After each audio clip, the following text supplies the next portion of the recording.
Chris Geiger. Welcome to No Movies in Hell. Hi, I'm LaCroix Scott. I am the pants onion. It's a joke. Okay. Will you explain this joke to our listeners? Yes, I'll explain the joke. So there was film critic Gene Shalit, and so instead it's pants onion. Oh, very nice. I thought that was an obscure Simpsons reference because Abe tells a story to Bart once about the old days and where they wore onions on their pants because that was the style of the time. So I was like, wow, LaCroix is digging deep in that Simpsons record there. Now I need to look this up. Yeah, I'll send you the link and I'll put it in our bio if I can find it. This episode is Power of the Dog. I had heard about this movie from my friend Marcelina and also from you within 2 days of each other. Oh, wow. Okay. Okay, I guess this is something I should watch. I saw that it was at the Paris Theater a few weeks ago, and then I saw that it was on Netflix. It had just a great cast, and I thought, oh, and I like Westerns, so it has the aesthetic that I like. So I thought, oh, I'll watch it eventually. But the fact that both of you recommended it or said that you were watching it within 2 days of each other, is like, okay, now it's much more urgent. Yeah, I heard, I mean, I've been seeing some things because I'm a Kirsten Dunst fan. And so I've been seeing some things, and then Nate went to go watch it the other day and he was like, oh, you should watch this movie. And I'm like, okay. I'm like, well, I feel like getting out and going to the movies right now is kind of dicey in terms of the cases in New York. However, I figured, okay, well, since it's on Netflix, I'll just go ahead and see it. So nice. I am not a Kirsten Dunst fan. I do like some of the things she's done. To be fair, I never saw Bring It On, but I did like her Interview with a Vampire. I liked her in Fargo, the TV series. I didn't so much like her in Melancholia. Oh my gosh, I love that movie.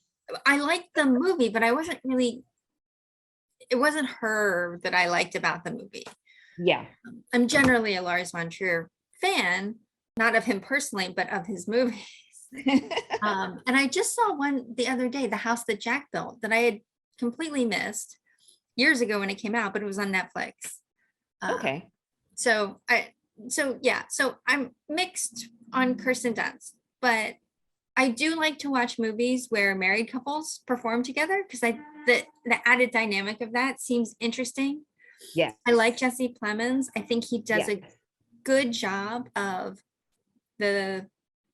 with the roles that he gets. I do think he gets typecast. Yes, absolutely. And he was in Antlers, and he was the same kind of personality in Antlers, and in Fargo, the TV series is the same sort of personality. And I feel like I want him to get a role where he can really show what he can do, because there have been a couple of things that I think I've seen him in where I thought, oh, he's really good. Yes. But he doesn't get a chance to really show that. I think he's the next Philip Seymour Hoffman, really. Yeah. Yeah. Oh, interesting. And he hasn't been in a PTA, or maybe he has. I mean, Bring It On is a classic. It was filmed at my my college, undergrad, like a year or two before I started. So it was like seeing the opening, not the opening scene, but when Torrance goes to college, it was basically like San Diego State. I think you would like Midnight. I think it's called Midnight Special. Okay. It has Michael Shannon in it. Oh, she's in Virgin Suicides, Sofia Coppola film. Of course, she was Marie Antoinette. I did see that. I wasn't super excited about Marie Antoinette. Again, I like the movie in general. I just wasn't. Yeah. Or Beguiled. I mean, that one is, I think that one's on Netflix too now, with Nicole Kidman. And yes, I love Jesse Plemons. I liked watching him in Friday Night Lights, and then seeing him progress. But yes, you're absolutely right. He gets typecast and as kind of like a bumbly, often like aloof character, which is unfortunate. Yeah, and then Benedict Cumberbatch. It's interesting having seen Spider-Man and then seeing him in this type of role and actually like in a Western, and so his American accent and and all of the things that go with it. I think it's interesting how, I guess, since Netflix is the distributor, they're able to do a little more, but I just felt like there was little to no marketing. It was very much like word of mouth that I heard of it. Maybe it'll get more later. You know, right now you could spend a ton of marketing on it. Spider-Man's still gonna get all your ticket A dollars. large share. I don't know if you saw the Instagram post. I did see that. But I was just like, how are you calculating that? That makes I can't. It should be by like screen, per screen, but obviously it's going to be skewed because of Spider-Man. But still, if you're thinking about films like Nightmare Alley and the like that are out that have to compete with Spider-Man, they should be given credit too. I don't know. I kind of feel as though this was bound to happen in terms of Spider-Man. Like, I just think they're using faulty math to come up with that number. And I want someone to explain how that number is derived. so it's like, was it US box office or was it global? Because like they do estimates. And I know that sometimes they release overseas first and then it's the US. And then they do like basically a forecast for the next couple of days. Well, we can talk about that more when we do the Spider-Man episode, which will be coming soon. So let me pull up our slide. So oh wow, I gave it better scores than you. You did. For me, it was like a slow burn, right? So I think it was a little tough because I'm watching at home, trying to unwind a bit.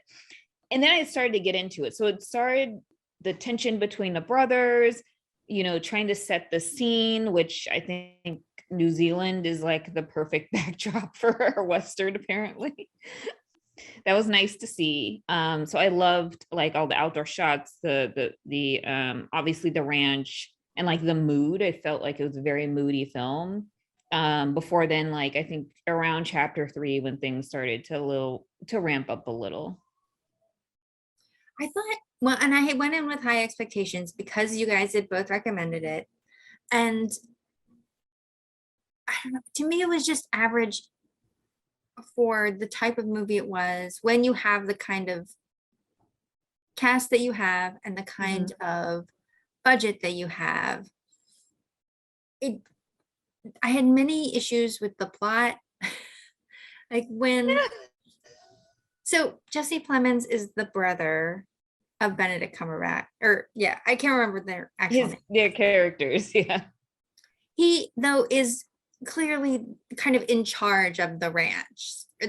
Like at one point she says, "My husband owns this ranch." Yeah.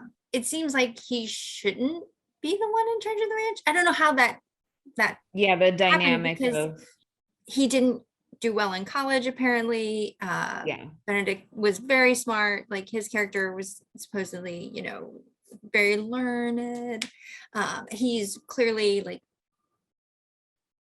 embrace the ranching lifestyle more. Like all indicators point that he should have inherited the ranch, but then you find out the parents are still alive. So how did he get the ranch? Right. It's not like he was the oldest and he got it. So I had questions about that. What were you gonna say?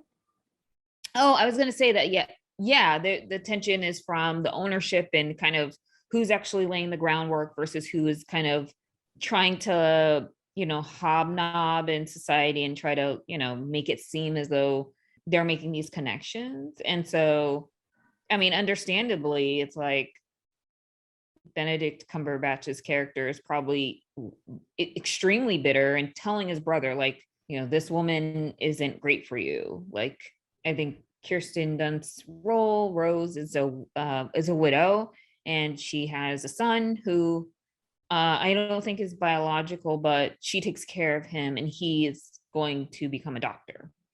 So as soon as she moves into the ranch with Jesse Plemons' character, she immediately starts to have like a drinking problem. Like she feels uncomfortable and threatened by the older brother and starts to kind of spiral, and because she feels threatened. And also it seems as though, like, even though on paper her husband owns the ranch and manages it, but the person who manages it is another person, and he is kind of menacing to her. Also, the son, I had questions about. She marries Jesse Plemons' character, and then they go off to his ranch, but they don't take the son with them. So then I assumed that, oh, well, the son's old enough, I guess he'll just stay back and run. Like maybe she left the boarding house to him, and so he's gonna stay there and run it. But then he shows up later because he's gonna go to medical school. So I was like, well, where has he been this whole time? So hanging out at the boarding house. right, why wouldn't he have come initially with them? That seemed odd. The dinner with the governor and his parents, that was so awkward. And you're with a group of people who, like the governor and his wife, their whole life is spent like making other people feel comfortable and shaking hands and politicking and having dinners where no one feels awkward. But they were perfectly willing to just sit there and stand uncomfortably around. And I thought that was weird too. I don't know. I had a lot of, the story on this. As I was watching it, I was like, that's okay. I can suspend disbelief on a few of these, but all of them at the same time is getting harder. Well, I think towards the last third of the film, or the last act, that's when I was like, oh, this actually could have happened, right? Like, you have a rancher, he's menacing because he's trying to control kind of the way that things run successfully, and he's trying to extend a kindness in a way to the young doctor or doctor to be. But because he's been so menacing to the mom, it's like there's consequences. And so it's like a subtle way of just like, you think that, like, you've treated us bad in the past, you never apologized, and so here are the repercussions, which is like very unfortunate, because I feel like it's like a complete misunderstanding, but it's clear that like this man's completely, like, very well educated, very set in his ways, and wants complete control, but doesn't know how to express, this is the way things have to be in order for things to operate. And so for me, I was like thinking about the end and thinking future forward of like, there's a good chance that this ranch is not going to survive. Well, I agreed. Like the last third of the movie is definitely where things picked up. But I felt like we had spent so much time establishing there's animosity between not just him and his new sister-in-law, but also the son. Like he's not nice to the son in the beginning. And for him to make this like right turn into, oh, I'm going to take you under my wing now. Like there was no explanation for that decision. I guess they were maybe saying because the kid now knows his secret. Yeah. That maybe he's like, okay, I'm going to take him under my wing to like endear him to me so that he doesn't tell anyone.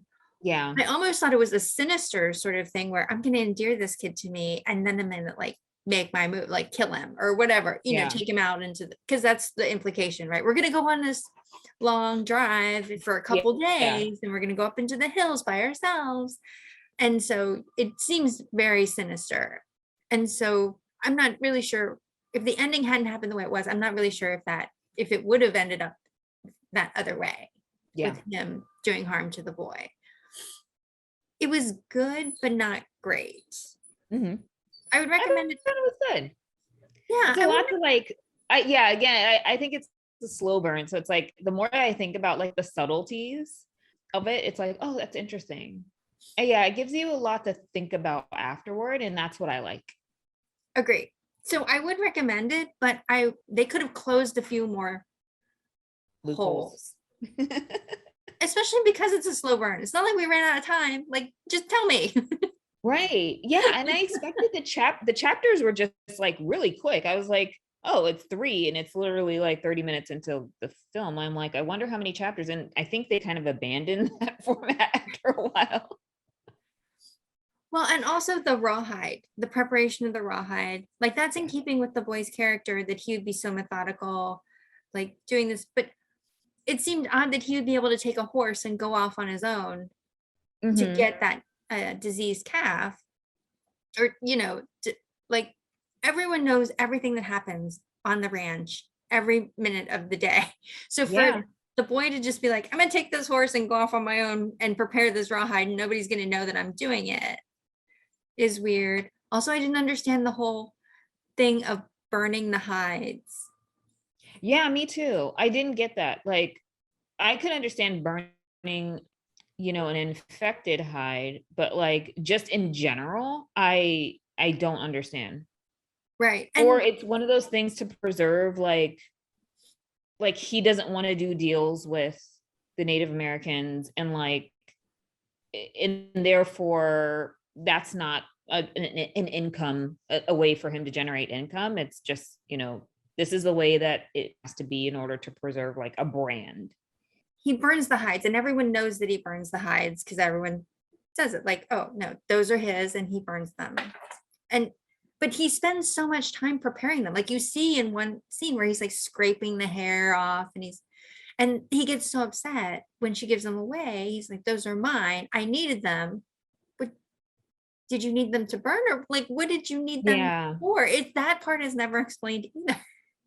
I think that was part of the his tradition. I was going to say ritual. No, it's more or less like a tradition of how he learned how to become a rancher. And so maybe for him it's one of those things of he's keeping with the tradition of how he learned how to ranch, and he doesn't want to deviate from it. Hmm. That's what I took away from it. I'm like, oh, I understand, because there's certain things that I like to do, and it's like, oh, please don't do that. I like this way, and I don't want to explain it to anyone, but like, like that delayed gratification of when you get a package in the mail and you're just like, I don't want to open this yet. I just want to keep it for like a week and then I'll open it Okay. because I'm a weirdo, I guess. But what I found fascinating about this film was that no one wore gloves, but there were Converse, because at the time there were Converse. Right. Right. That was yes, there was definitely a glove theme. Yeah. There were lots of questions, I felt like. And maybe it's one of those things where it's a really long book and you just couldn't get everything in.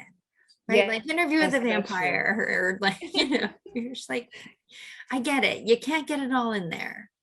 Yes. So awesome. Do you have anything to plug for this episode? I do. So I am so excited to share with you. And I was going to text you, but I was like, I'm going to share it. No Movies in Hell, NMiH.eth is now available. It's connected to a wallet. So we are accepting Ethereum donations. Excellent. That is exciting. And I'll put the nmih.eth in the YouTube Okay, description great. when I post it. That's very exciting.